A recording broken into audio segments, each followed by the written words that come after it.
Bismillahirrahmanirrahim. Assalamualaikum warahmatullahi wabarakatuh.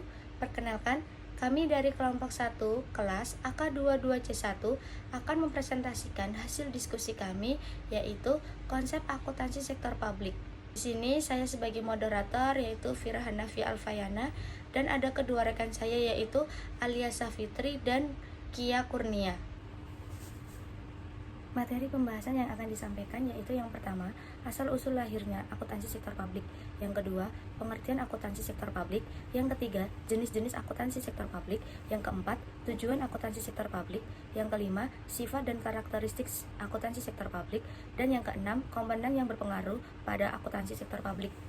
Yang ketujuh yaitu ruang lingkup akuntansi sektor publik.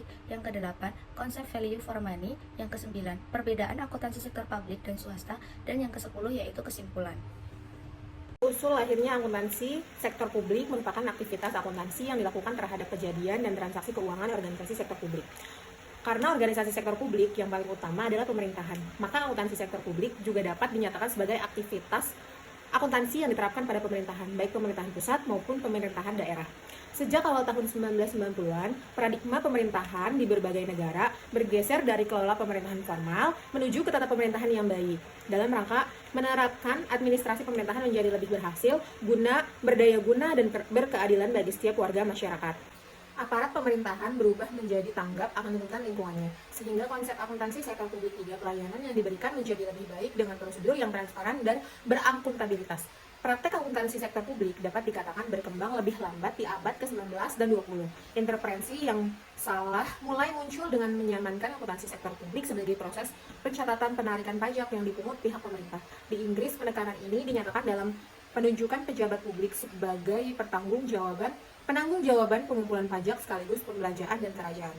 Satunya perkembangan di masa itu adalah dimulainya praktek audit atas dana pemerintahan. Pada saat itu, para pejabat pemerintah yang bertugas mengaudit juga memiliki tanggung jawab administratif lain, seperti sebagai penjaga permata mahkota, pengawas utang berbunga, dan sebagainya. Pada tahun 1832 dibentuk pengeluaran dana mendekati para auditor dan para pejabat rakyat tentang pelaksanaan pengeluaran dana. Pendekatan para auditor dan para pejabat terbilang sangat erat. Berbagai bukti sejarah menunjukkan praktek akuntansi sektor publik. Pengertian akuntansi sektor publik. Akuntansi untuk organisasi yang bertujuan mencari laba dikenal sebagai akuntansi sektor bisnis. Dan untuk organisasi yang bertujuan selain mencari laba dikenal sebagai akuntansi sektor publik. Dengan demikian, ASP dapat diberi definisi sebagai suatu proses mengidentifikasian, pengukuran, pencatatan, dan pelaporan transaksi ekonomi keuangan, dan suatu organisasi atau entitas publik seperti pemerintahan, LSM, dan lain-lain, yang dijadikan sebagai informasi dalam rangka mengambil keputusan ekonomi oleh pihak-pihak yang memerlukan. Organisasi sektor publik yang paling mudah dikenal adalah organisasi pemerintahan. Organisasi pemerintahan, sebagaimana organisasi publik umumnya, akan beraktivitas berdasarkan anggaran. Dengan demikian, jelas perlu dipahami lebih baik tentang anggaran pendapatan dan belanja negara (APBN) dan anggaran pendapatan dan belanja daerah (APBD) jika mempelajari ASP di Indonesia. Menurut Mardiasmo 2002, akuntansi sektor publik adalah proses pengumpulan, pencatatan, pengklarifikasian, pengikhtisaran, dan pelaporan transaksi keuangan dari organisasi publik, seperti pemerintahan, untuk menghasilkan informasi yang berguna bagi pengambilan keputusan. Sejalan dengan perspektif ilmu ekonomi tersebut, tujuan akuntansi sektor publik adalah untuk memberikan pelayanan publik dalam rangka memenuhi kebutuhan publik dalam beberapa hal. Akuntansi sektor publik berbeda dengan akuntansi pada sektor swasta. Perbedaan sifat dan karakteristik akuntansi tersebut disebabkan karena adanya perbedaan lingkungan yang mempengaruhinya. Haryanto dan kawan-kawan 2007. Berikut adalah beberapa jenis akuntansi sektor publik secara singkat. 1. Akuntansi pemerintahan, mencatat, melaporkan, dan mengelola keuangan pemerintahan pusat dan daerah, termasuk anggaran, realisasi, dan pertanggungjawaban keuangan. 2. Akuntansi rumah sakit, mengelola keuangan fasilitas kesehatan publik, mencakup pendapatan dari layanan kesehatan dan pengeluaran operasional. 3. Akuntansi pendidikan, mengelola dana pendidikan di institusi publik seperti sekolah dan universitas negeri, meliputi anggaran operasional dan program. Keempat, ada akuntansi LSM atau lembaga swadaya masyarakat, mengelola sumber daya keuangan dari hibah, donasi, dan program yang berfokus pada pelayanan masyarakat. Kelima, akuntansi keuangan daerah, fokus pada pengelolaan keuangan di tingkat pemerintahan daerah terkait alokasi dana pembangunan dan pelayanan publik. Keenam, akuntansi keuangan negara, mencakup keseluruhan keuangan negara termasuk pendapatan, belanja, dan pinjaman pemerintah.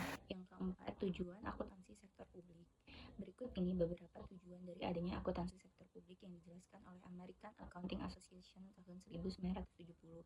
Yang pertama, ada accountability. Tujuannya dari akuntansi sektor publik adalah digunakan untuk memberikan informasi yang dapat berguna bagi manajer sektor publik dan dapat digunakan dalam pelaporan pertanggungjawaban bidang, divisi, maupun sumber daya yang berada di bawah naungannya.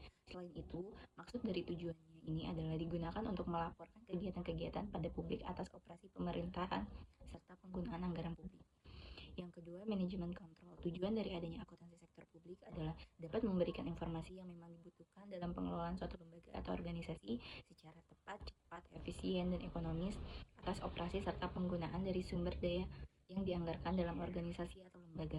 Di Indonesia, kehadiran akuntansi sektor publik memang ditujukan untuk dapat menciptakan kondisi yang transparan, efisiensi, akuntabilitas publik, efektif, serta ekonomis. Akuntansi sektor publik berhubungan dengan 3 pokok utama, yaitu sebagai penyedia informasi pengendalian, manajemen, serta akuntabilitas. 5. Sifat dan karakteristik akuntansi sektor publik. Karakteristik akuntansi sektor publik memiliki beberapa ciri khas yang antara lain yang pertama, tujuan non-profit, berfokus pada pelayanan publik bukan menghasilkan keuntungan. Yang kedua, penganggaran yang ketat. Anggaran sebagai alat kontrol utama, berorientasi pada kepatuhan terhadap anggaran. Yang ketiga, akuntabilitas dan transparansi, harus mempertanggungjawabkan penggunaan dana publik secara jelas dan transparan. Yang keempat, regulasi yang ketat, diatur oleh undang-undang dan peraturan pemerintah. Yang kelima, pelaporan yang kompleks, berbagai laporan keuangan yang berbeda untuk berbagai pemangku kepentingan. Yang keenam, berfokus pada pelayanan masyarakat, bertujuan memberikan layanan yang adil dan merata kepada masyarakat. Suatu sifat organisasi sektor publik adalah organisasi non-laba, tidak mencari laba. Tujuannya adalah memberikan pelayanan kepada masyarakat dan memberikan atau meningkatkan kesejahteraannya. Pemberi dana tidak berkehendak untuk meminta pengembalian bunga ataupun memiliki organisasi. Akuntansi sektor publik bergerak dalam lingkungan yang sangat kompleks. Komponen lingkungan yang berpengaruh ke sektor publik meliputi faktor ekonomi, politik, kultur, dan demografi. Materi yang ketujuh yaitu ruang lingkup akuntansi sektor publik. Seperti namanya, ruang lingkup akuntansi sektor publik dapat dipastikan untuk lembaga sektor publik yang tidak bertujuan mencari keuntungan. Ruang lingkup akuntansi sektor publik mencakup pencatatan, pengelolaan, dan pelaporan keuangan pada entitas yang dikelola pemerintah atau organisasi nirlaba yang bertujuan untuk pelayanan publik, bukan mencari keuntungan. Akuntansi sektor publik mencakup institusi pemerintah, organisasi internasional, LSM, BUMN, dan lembaga pendidikan dengan fokus pada transparansi, akuntabilitas, dan efisiensi penggunaan data publik. Materi yang ke-8 yaitu konsep value for money.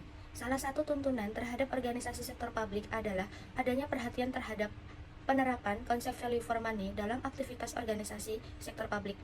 Value for money merupakan konsep pengelolaan organisasi sektor publik yang mendasarkan pada 3 elemen, yaitu ekonomi, efisiensi, dan efektivitas. Ketiga hal tersebut merupakan elemen pokok value for money. Perlu ditambah 2 elemen lain, yaitu keadilan atau equity dan pemerataan atau kesetaraan.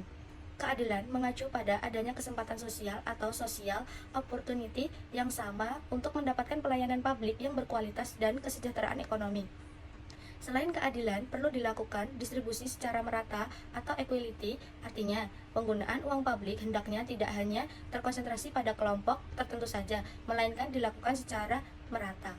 Manfaat implementasi konsep value for money pada organisasi sektor publik antara lain 1. Meningkatkan efektivitas pelayanan publik dalam arti pelayanan yang diberikan tepat sasaran. Yang kedua, meningkatkan mutu pelayanan sektor publik. Yang ketiga, menurunkan biaya pelayanan publik, kinerja inefisiensi, dan terjadinya penghematan dalam penggunaan input. Yang keempat, alokasi belanja lebih berorientasi pada kepentingan publik. Dan yang kelima, meningkatkan kesadaran akan uang publik sebagai akar pelaksanaan akuntansi publik. Yang ke-9, ada perbedaan akuntansi sektor publik dan swasta. Akuntansi sektor publik dan swasta memiliki beberapa perbedaan. Yang pertama, dari tujuan organisasi. Akuntansi sektor publik tidak menjadikan laba sebagai tujuan utama, melainkan penyediaan pelayanan publik yang sebaik mungkin menjadi tujuan utama akuntansi sektor publik. Sedangkan pada sektor swasta, pencapaian perolehan laba dilakukan semaksimal mungkin. Yang kedua, sumber pembiayaan. Pada akuntansi sektor publik, pendanaan diperoleh dari partisipasi masyarakat dan pemerintah seperti pajak, retribusi, utang, obligasi pemerintahan, laba BUMN atau BUMD, penjualan aset negara, dan sebagainya. Sedangkan pada sektor swasta, sumber pembiayaan diperoleh dari modal pribadi, laba ditahan, penjualan aset, utang bank, obligasi, dan penerbitan saham. Yang ketiga, pertanggungjawaban. Jika sektor publik bertanggung jawab kepada masyarakat karena sumber biaya berasal dari masyarakat, maka sektor swasta bertanggung jawab kepada pemegang saham dan kreditor atas dana yang diberikan. Yang keempat, struktur organisasi. Pada sektor publik, struktur organisasi bersifat birokratis, kaku, dan hierarkis. Sedangkan pada sektor swasta, struktur organisasi lebih bersifat fleksibel. Yang kelima, karakteristik anggaran dan stakeholder. Pada sektor publik, karakteristik anggaran bersifat transparan dan sangat terbuka kepada masyarakat. Anggaran bukan sebuah rahasia yang harus ditutupi dan masyarakat berhak memberikan kritik, saran atas anggaran yang dibuat. Sedangkan pada sektor swasta, karakteristik anggaran lebih tertutup kepada publik dan menjadi rahasia perusahaan. Yang keenam, dari sistem akuntansi. Akuntansi sektor publik masih menerapkan sistem akuntansi berbasis kas menuju akrual. Sedangkan pada sektor swasta sudah menerapkan akuntansi berbasis akrual di mana transaksi langsung dicatat pada tanggal kejadian. Kesimpulan yaitu, akuntansi sektor publik merupakan salah satu cabang dari ilmu akuntansi yang digunakan untuk melakukan pencatatan, analisis, dan pelaporan peristiwa ekonomi pada lembaga sektor publik. Akuntansi sektor publik digunakan oleh lembaga pemerintah baik pusat maupun daerah, serta lembaga sosial masyarakat yang bergerak pada bidang agama, kesehatan, kesejahteraan, masyarakat, dan sebagainya. Berbeda dengan sektor swasta, pengguna akuntansi sektor publik merupakan lembaga yang bersifat non-profit dan mempunyai tujuan utama semata-mata memberikan pelayanan yang baik kepada masyarakat. Akuntansi sektor publik bertanggung jawab langsung kepada masyarakat, di mana laporan keuangan dari akuntansi sektor publik bersifat sangat terbuka kepada masyarakat. Cukup sekian presentasi dari kelompok kami, kurang lebihnya kami mohon maaf. Akhirus salam, wassalamualaikum warahmatullahi wabarakatuh. Terima kasih.